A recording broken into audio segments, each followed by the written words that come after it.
For a novelist, a plot twist is the ultimate weapon. It's the art of the reveal, the shocking turn that leaves the reader breathless, questioning everything they thought they knew. But what happens when that final, deadly twist escapes the page and is written in blood? Tonight, we're entering the secluded, ink-stained sanctuary of a literary giant, a master of the gruesome murder mystery who was found gruesomely murdered himself, in a scene that could have been ripped from one of his own best-selling novels. This is a story about a crime that was perfectly plotted, and an editor who decided it was time for a final and very permanent revision. Before we open this book of secrets, make sure you subscribe to our channel and turn on notifications. You won't want to miss the final, jaw-dropping chapter of this investigation. Now, the story is about to begin. Let's turn the page. Elias Thorne was a man who lived, breathed, and monetized murder. For 2 decades, he had been the undisputed, heavyweight king of the literary thriller, a master craftsman of dark, intricate, and often shockingly violent novels that were as commercially successful as they were critically acclaimed. His name on the cover of a book, rendered in a distinctive, blood-red, Gothic font, was a guarantee of sleepless nights for his readers and record-breaking sales for his publisher. He was not just an author. He was a brand, a literary celebrity whose brooding, intellectual, and often intimidating public persona was as carefully, and as fictionally, constructed as one of his labyrinthine, multi-layered plots. He lived in a secluded, Gothic revival mansion perched on a windswept cliff overlooking the stormy, gray expanse of the Atlantic Ocean. The house, which he had named Gravesend, was a perfect and very deliberate reflection of his dark and brooding art. It was a house of long, dark corridors, of perpetual, artful shadows, of book-lined walls that rose 2 stories high, and of the constant, percussive, and deeply melancholic sound of the ocean crashing against the jagged rocks below. It was here, in his magnificent 2-story library, a room that was both a sanctuary and a prison, that he wrote his masterpieces. And it was here, in that same library, surrounded by the ghosts of the characters he had created and the physical manifestation of his immense success, that he was found dead. The scene was a piece of grotesque and clearly intentional theater. Elias Thorne was slumped in his large, deeply worn, and famously comfortable leather wingback chair, the one he was always photographed in, facing the massive, unlit, and cavernous fireplace. A single, heavy, and ornate antique dagger prop he had gleefully purchased at a London auction for research for his last novel, The Collector of Sorrows, was embedded to its intricately carved hilt in his chest, and arranged in a neat, perfect, and deeply unsettling semicircle around his chair, placed on the rich Persian rug with a chilling, almost ceremonial and deeply literary precision, were 5 pristine, leather-bound, first-edition copies of his most famous and most violent novels. He had been staged, like a character in one of his own grisly and meticulously described tableaus. Detective Marcus Gallo and his partner, Detective Isabella Rossi, arrived by helicopter to a scene that felt less like a crime and more like a macabre and deeply personal piece of literary criticism. Gallo was a homicide detective of the old school, a man of solid, reassuring bulk who believed in simple motives: greed, jealousy, lust, and straightforward, tangible evidence. He had no time for what he called theatrical nonsense. And this scene was the most theatrical and most nonsensical he had ever encountered. Rossi, however, was different. She was younger, sharper, a reader, a woman who understood the power of narrative, of symbolism, and she knew with a deep, intuitive certainty that the staging of this crime was not just a flamboyant flourish. It was the story itself. "This is a message," Rossi murmured, her voice a quiet counterpoint to the howling of the wind outside the tall, Gothic windows. Her eyes, sharp and analytical, were taking in the entire, chilling scene, not just as a collection of evidence, but as a composition. The killer isn't just a killer. They're a storyteller, a literary critic, perhaps, and they're trying to tell us something about him, about his work, and about how he died. The list of potential suspects was, as is often the case with rich, successful, and deeply unpleasant men, a long and distinguished one. Elias Thorne was a genius, of that there was no doubt, but he was also a notorious literary bully, a man known for his scathing, and often cruel professional rivalries, his messy and often exploitative personal life, and his casual, dismissive, and soul-crushing treatment of those he deemed his intellectual and therefore human inferiors. Their first interview was with Thorne's estranged and only son, Julian, a struggling and deeply sensitive poet who had lived his entire 30-year life in the long, cold, and suffocating shadow of his famous and famously critical father. Julian made no secret of his long-simmering animosity. "My father was a monster," he said, his voice a strange, unsettling mixture of genuine, heartbroken grief and a palpable, almost euphoric, sense of a long-suppressed rage finally and violently released. He didn't see people. He saw characters. He saw plot devices to be manipulated, used, and then, when their purpose was served, discarded. He didn't have a family. He had a cast of poorly paid and emotionally abused supporting players for his own narcissistic one-man drama. Am I sad he's dead? Yes, on some strange biological level. Am I surprised someone finally wrote him out of the story? No. Frankly, I'm surprised it didn't happen sooner. Julian's alibi, that he was at a poorly attended and deeply depressing poetry slam in a dive bar in the city, was as weak, as convenient, and as poetic as he was. Next, they looked at Thorne's biggest and most current literary rival, a younger, hipper, and currently more commercially successful thriller writer named Leo Vance. Thorne and Vance had been engaged in a very public and very bitter war of words for the better part of a year, trading insults in interviews and on social media in a feud that had delighted the literary world and sold a great many books for both of them. Thorne had recently, and very publicly, escalated the feud by accusing Vance of plagiarism, a career-killing allegation in the tightly knit and deeply unforgiving world of publishing. Elias was a dinosaur. Vance told them, his youthful, and almost certainly feigned, arrogance barely concealing a deep-seated, and probably justified insecurity. He was a gatekeeper from a bygone era, a literary tyrant who couldn't stand to see a new king take his throne. But I didn't kill him. I'm a writer, not a murderer. I was in the process of suing him for slander. A successful lawsuit is a much more elegant and infinitely more profitable form of revenge. Then there was Thorne's messy and predictably complicated personal life. He was in the middle of a passionate and deeply inappropriate affair with a young, beautiful, and fiercely ambitious graduate student who was, with a staggering lack of irony, writing her doctoral thesis on his work. The student, a woman named Clara, was, when they found her, predictably devastated. But she also revealed, with a hint of steel in her voice, that Thorne had been a cruel and manipulative lover, one who had promised to launch her academic career but had, instead, kept her as his dirty little secret, a fact that had begun to infuriate her and threaten her own professional future. But the one person, the one constant, who was at the absolute, quiet, and stable center of Elias Thorne's professional and increasingly personal life was his editor. Her name was Amelia Reed. For 20 long and incredibly successful years, Amelia had been the one constant, the one anchor, in his chaotic and often self-destructive career.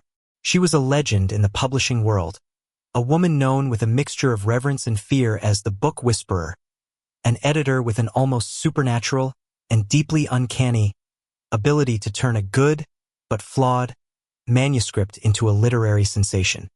She was quiet, fiercely intelligent, intensely private, and utterly devoted to her work. Her relationship with Thorne was famously, and often tempestuously, symbiotic. He was the raw, chaotic, and often undisciplined talent. She was the cool, logical, and structuring hand that gave his dark visions shape and form. They were, in the words of one publishing insider, two halves of the same, dark, brilliant, and probably insane brain. When they interviewed Amelia Reed in her serene, minimalist, and almost monastic office in a high-rise publishing house in the city, she was a study in controlled, profound, and almost perfect grief. Elias was a difficult genius, she said, her voice a soft, steady, and deeply sad whisper, her hands folded neatly on her large empty desk. He was my author, my colleague, and, in his own strange and often infuriating way, my friend. His voice, his vision, it was a unique and irreplaceable force in the world. To have it silenced in such a brutal and theatrical way, it's a loss that is beyond measure. It's like a library has been burned to the ground. She was, to all appearances, the heartbroken friend and devoted colleague.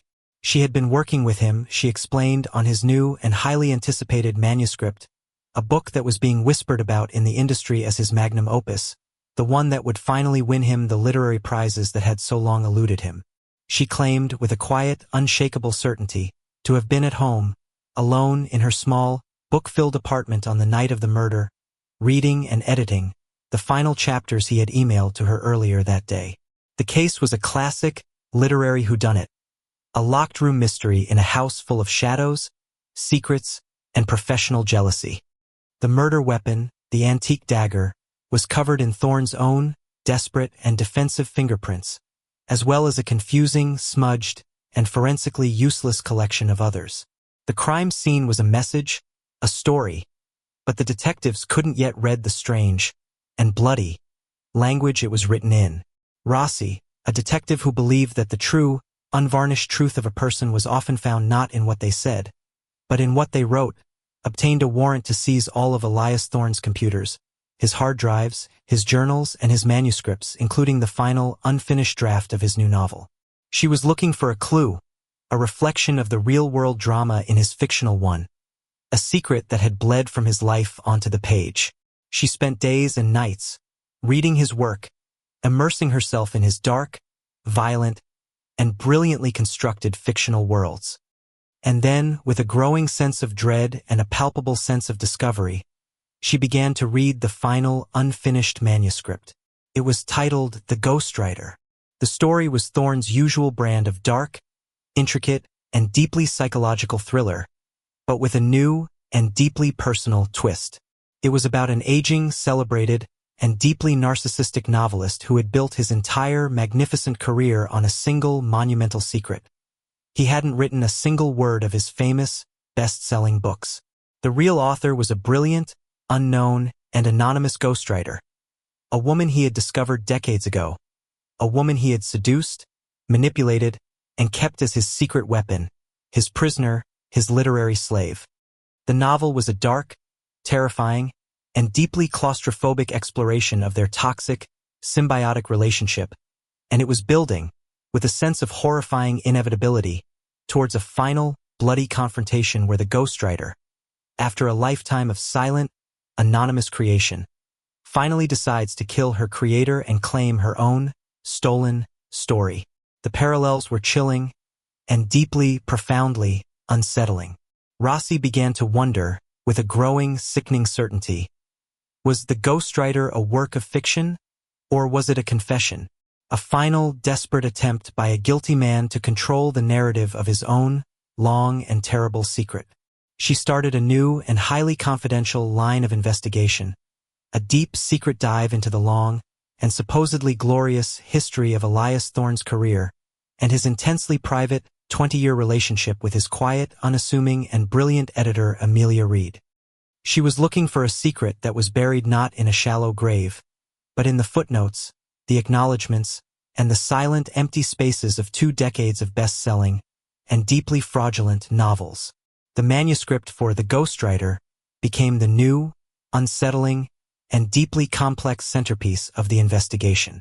To Detective Gallo, a man who saw the world in the stark, simple terms of black and white, it was a piece of self-indulgent and ultimately irrelevant fiction, a clever but distracting red herring in a case that was, at its heart, about simple human greed. But to Detective Rossi, a woman who understood the subtle and often deceptive shades of gray that colored the human heart, it was a confession, a psychological map of the crime, a story written in the victim's own, chillingly prescient and terrified, words. The question that haunted her, that kept her awake in the long, quiet hours of the night, was, where did the fiction end and the bloody, brutal reality begin? Her first step was to try and verify the core and utterly explosive premise of the novel. Was it possible that Elias Thorne, the literary giant, the man whose face stared out from the covers of millions of books, was a fraud? She started by re-examining his life before he became a published author, a life that had been carefully, and she now suspected, fictionally curated for the public. His official publisher-approved biography was a classic and very appealing story of a brilliant, self-taught working-class prodigy who had burst onto the literary scene, fully formed, with his first explosive and universally acclaimed novel. But Rossi, with the help of a dogged and deeply cynical police archivist, began to systematically and gleefully deconstruct that myth. She found his old and long-forgotten university transcripts. Elias Thorne had not been a brilliant star literature student. He had been a profoundly and almost aggressively mediocre one, a man who had barely scraped through his degree with a series of uninspired and often derivative essays. His early, unpublished writings, which she managed to unearth from a dusty, forgotten box in the university's Special Collections archive, were clunky, amateurish, and completely devoid of the stylistic genius, the dark, poetic rhythm, and the profound psychological insight that had defined his later, celebrated work. The man who had existed before the publication of his first novel seemed utterly, and almost laughably, incapable of writing the very books that had made him a legend. Then, Rossi turned her focus and her growing, almost obsessive attention to Amelia Reed. Her official public history was equally, and just as deceptively, pristine. A brilliant, intuitive editor who had discovered a brilliant, once-in-a-generation author, and had, with a selfless and almost monastic devotion, dedicated her entire career to nurturing his singular and often difficult talent. But Rossi dug deeper, peeling back the layers of the carefully constructed narrative. She found that Amelia and Elias had attended the same university, at the same time. They had, in fact, been in several of the same small and intimate creative writing classes together. And when Rossi, through a combination of official requests and unofficial charm, managed to find the grade transcripts and the archived student work from those very classes, the story took a stunning and definitive turn. Amelia Reed had not been a good student. She had been a genius. Her grades were perfect. The professor's notes, scribbled in a fading, red ink in the margins of her archived student short stories, were filled with a breathless, almost reverential praise. He had called her a once-in-a-generation talent, with a profound and frankly terrifying grasp of the dark, violent undercurrents of the human psyche. The truth, Rossi now realized, was a perfect and almost literary inversion of the public narrative. Amelia was the prodigy. Elias was the mediocrity. Rossi now believed, with a certainty that was both exhilarating and deeply unsettling, that the central, shocking premise of The Ghostwriter was not fiction. It was a thinly and desperately veiled autobiography. Amelia Reed was not, and had never been, Elias Thorne's editor. She was his author. For 20 long, silent, and anonymous years, she had been the secret, invisible, and unacknowledged source of his genius, writing the dark, brilliant books that he had put his famous and fraudulent name on. But how to prove it? It was a secret kept between two people, a secret that was the very foundation of their lives, and one of them was dead. Rossi decided to approach the problem from a different and far more scientific angle, a forensic one. She took all of Thorne's 20 published novels, his early, amateurish student writings, Amelia's brilliant student work, and the new, unpublished manuscript of The Ghostwriter, to a specialist at the city's university, a professor of computational linguistics named Dr. Eris Thorne, no relation to the victim, a fact that was a source of constant, mild confusion. Dr. Thorne was a pioneer in the obscure but powerful field of stylometry, the statistical analysis of literary style. Her custom-built software could analyze a text, breaking it down into hundreds of quantifiable metrics, and identify the author's unique and almost completely unconscious linguistic fingerprint, the patterns of syntax, the preference for certain punctuation, the average sentence length, the frequency of specific and often insignificant words. An author's style is like a fingerprint, Dr. Thorne explained, her eyes alight with a passionate, scientific excitement as she began the long, laborious process of feeding the thousands of pages of text into her powerful, humming computer. They can try to disguise it. They can try to imitate another's voice. But the underlying patterns, the deep-seated and completely unconscious habits of language, are almost impossible to completely and consistently erase. The truth is always there in the data. While the computer began its complex and potentially case-breaking, hours-long analysis, Rossi and Gallo decided to apply some old-fashioned and deeply satisfying police pressure. They brought Amelia Reed back in for a second and far more pointed interview. This time, they didn't meet in her serene, controlled, and almost zen-like office. They brought her to the precinct, to a small, gray, and utterly soulless interview room. Amelia was, once again, the perfect and almost infuriating picture of quiet, dignified grief. But Rossi, armed with her new and almost certain knowledge, could now see the tiny, almost invisible cracks in the perfect porcelain facade. She could see the fierce, formidable, and almost feral intelligence behind the unassuming, bookish exterior. "Amelia," Rossi began, her tone gentle, but her words sharp. "We need to talk about your time at university. We've been looking at your old student records. We know you were in the same advanced creative writing program as Elias Thorne." A flicker of something, a shadow of an old, and probably painful buried memory, passed through Amelia's eyes. "Yes," she said, her voice a soft, even, and almost perfectly controlled whisper. "We were acquaintances. Your professor, a man named Dr. Albright, called you a once-in-a-generation talent," Rossi continued, letting the words hang in the silent, stuffy air of the small room. "He said that Elias, on the other hand, was, and I quote, a thoroughly unremarkable and deeply derivative writer. And yet, he became the literary superstar, and you, the prodigy, became his humble and very quiet editor. It seems like a strange and highly improbable turn of events. I found my true calling in editing," Amelia replied, her voice as smooth as glass, her story well-rehearsed and almost, but not quite, believable. "I realized that I was better at shaping stories, at structuring them, than I was at creating them from scratch. I'm a better architect than I am a dreamer." It was a perfect, plausible, and complete lie. She was a fortress of self-control, a woman who had spent a lifetime building and reinforcing the walls of a single, monumental secret. They had no hard, physical evidence, nothing to break her story, nothing to breach her walls. Then, Rossi's phone buzzed. It was a text from Dr. Thorne at the stylometry lab. The results were in.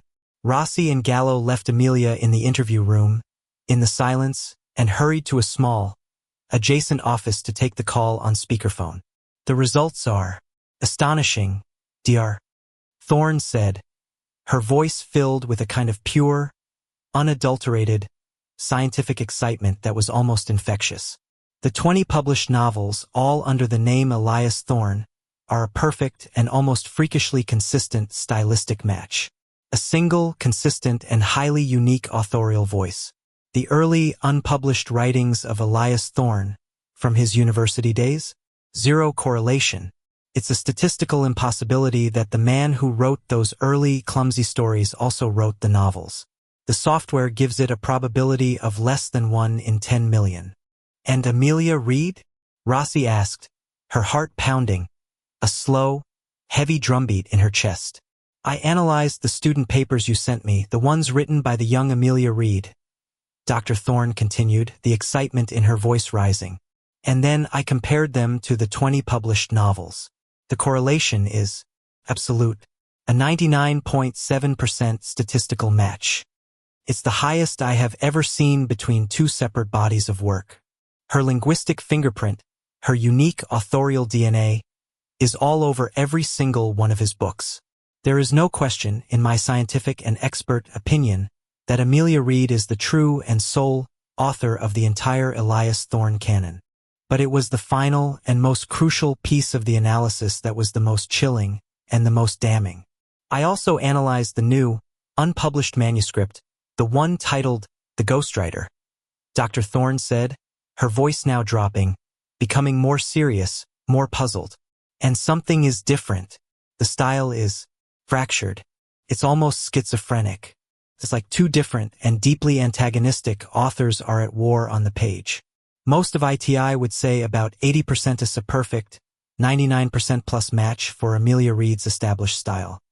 But there are sections, particularly the chapters from the point of view of the male, exploitative, and deeply narcissistic novelist, where a new, cruder, and far less sophisticated voice appears. A voice that is, to my astonishment, a perfect statistical match for the early, amateurish, and deeply derivative writings of the young Elias Thorne. The full, terrifying, and deeply tragic picture of what had happened was now crystal clear to Rossi. He was writing it, she whispered to Gallo, a sense of cold, dawning horror washing over her. After 20 years of being a fraud, a puppet, a face, Elias Thorne had finally decided to write his own book. And the book he was writing was a confession of his own monumental fraud, a confession that he planned to publish under his own name, framing it as a piece of brilliant, daring, and self-aware fiction. He was going to steal her story, her final and most personal story, the story of her own silent and lifelong exploitation, and he was going to sell it to the world as his own final and greatest masterpiece. He was going to plagiarize her life. This was the motive, not just 20 years of silent, unacknowledged, and soul-crushing work, but a final and most intimate and most unforgivable act of betrayal. Elias Thorne had pushed his ghostwriter, his secret creator, too far, and she had finally and literally pushed back. The plot twist she had been secretly and brilliantly writing for him for 20 years had finally, and brutally, come for him. Armed with the explosive, scientifically irrefutable, and deeply damning evidence from the stylometry report, Detectives Gallo and Rossi knew they finally had the weapon they needed to break through Amelia Reed's formidable fortress of quiet, dignified, and almost perfect denial. The truth of her ghostwriting was no longer a matter of speculation or literary theory. It was a cold, hard, and quantifiable statistical fact. They were no longer just investigating a murder. They were about to confront the secret, and now very real, author of an entire and very dark literary movement. They returned to the small, gray, and claustrophobic interview room. Amelia Reed was sitting exactly as they had left her, a perfect, unnerving picture of serene, intellectual, and almost transcendent composure. She looked up as they entered, and her intelligent, perceptive eyes, the eyes of a woman who had spent a lifetime reading not just words, but people, assessed their new, and more confident, demeanor. "Amelia?" Rossi began, her voice quiet but carrying the undeniable and newly sharpened weight of authority. She placed the printed, multi-page, and graph-filled stylometry report on the steel table between them. "We know you wrote the books." It was a simple, declarative, and devastating statement, devoid of accusation or anger, and it was, in its quiet and almost gentle finality, more powerful and more destructive than any shouted accusation could have been. Amelia looked down at the report, at the charts and graphs and statistical probabilities that reduced her life's work, her magnificent, secret, and deeply painful art, to a series of cold, hard, and inescapable numbers. For a long, silent moment, the only sound in the room was the faint, almost apologetic, hum of the overhead fluorescent lights. She did not protest. She did not deny it. The performance, the long and exhausting 20-year performance of her life, was over. Slowly, deliberately, she looked up, and for the first time, Rossi saw the real, unfiltered, and unapologetic Amelia Reed. The brilliant, fierce, and deeply wounded woman who had been hiding, for so long, behind the carefully constructed and professionally necessary mask of the unassuming and almost invisible editor. Her eyes were not filled with fear or with guilt, but with a kind of weary and profound and deeply satisfying sadness. "I met him in a creative writing seminar in the fall of my sophomore year," she began, her voice a soft, almost hypnotic, and deeply melodic whisper, as if she were finally, after a lifetime of silence, unburdening herself of a story she had been carrying, alone, for far, far too long. "I was 19. He was 20. I had a talent, a darkness, a gift, I suppose, if you can call it that. I could write things that frightened people, that made them feel things they didn't want to feel. He had ambition.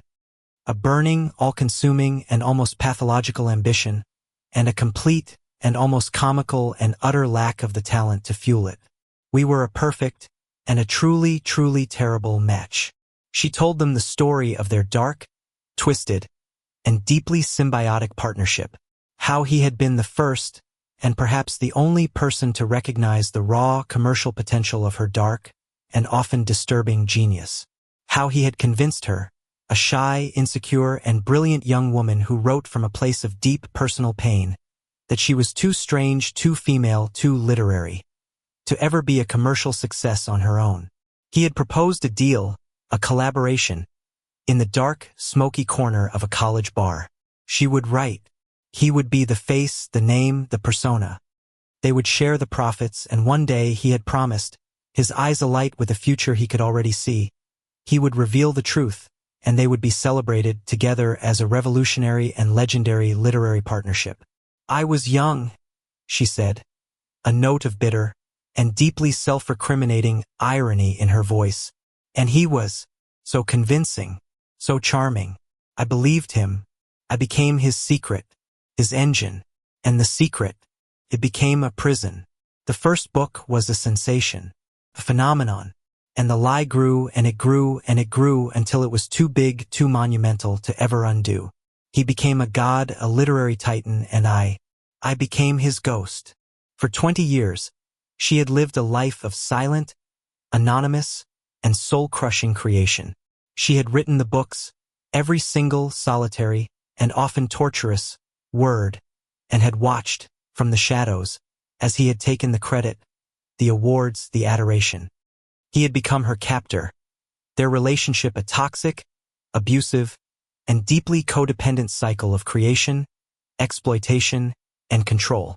And then, Rossi prompted gently, not as a detective, but as a reader who needed to know the end of the story, he started to write The Ghostwriter.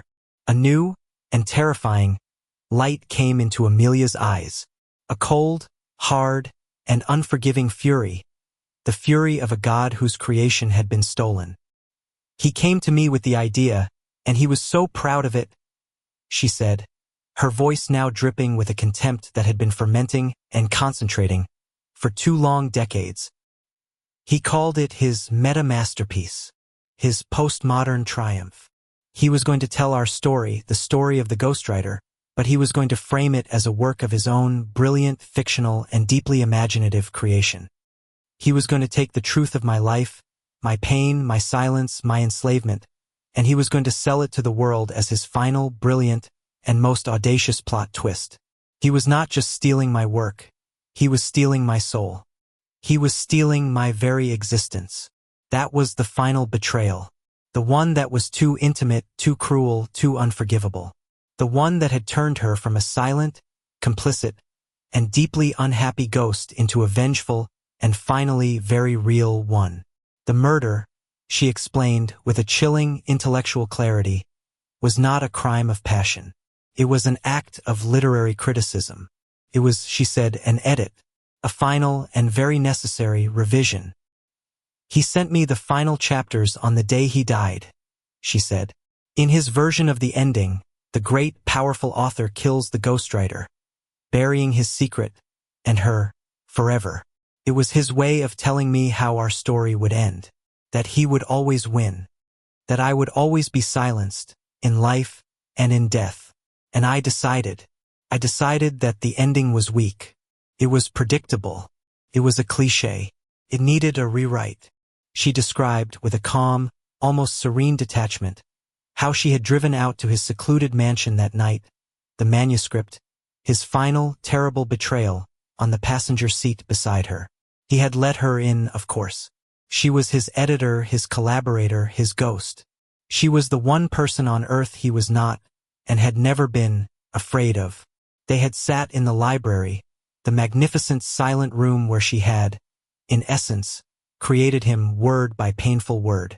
I told him the ending was wrong, she said, her voice now as cold, and as sharp, and as clear as a shard of ice. I told him that the ghost deserved to have the final word, that the creator had a right to her own creation. He laughed at me. He actually laughed. He told me I was nothing without him, that I was just the ink in his pen, the ghost in his machine.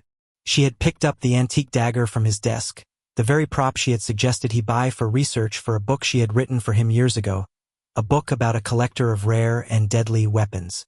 I told him that every story needs a good, strong, and satisfying conclusion, she whispered, her eyes now fixed on a point in the middle distance, reliving the final bloody scene. And that our story, our long and terrible and deeply secret story, was finally going to get one. She had killed him, and then, in a final, brilliant, and deeply symbolic act of authorship, she had staged the scene. She had arranged his most famous books, her books, around him in a final, silent, and deeply ironic tribute to the ghostwriter who had created him, and who had, in the end, destroyed him. I didn't do it for the money or for the fame, she said, a look of profound and deeply unsettling peace on her face, the look of an artist who has finally and perfectly completed her life's work. I did it for the story. It was the only way to give it the right and just ending. It was the only way to finally put my own name on my work. Her confession was complete. It was the story of a woman who had been silenced for a lifetime, and who had chosen to reclaim her voice in a single, brutal, and unforgettable act of violence. She was not just a killer. She was an author. And this murder was her masterpiece. As the police came to lead her away, Amelia Reed looked at Detective Rossi, a final, chilling look of understanding, of a shared and deeply female narrative passing between the two women. "Read the book, Detective," she said, a faint, enigmatic smile on her lips. "Read The Ghostwriter. I finished it. I wrote a new ending after I left his house that night. I think you'll find it's much better." Amelia Reed was arrested, and her story became the most shocking and most talked about literary scandal of the century. The truth, when it came out, destroyed the carefully constructed legacy of Elias Thorne and, in a strange, dark, and twisted way, finally gave his ghostwriter the fame and the infamy that she had so long been denied.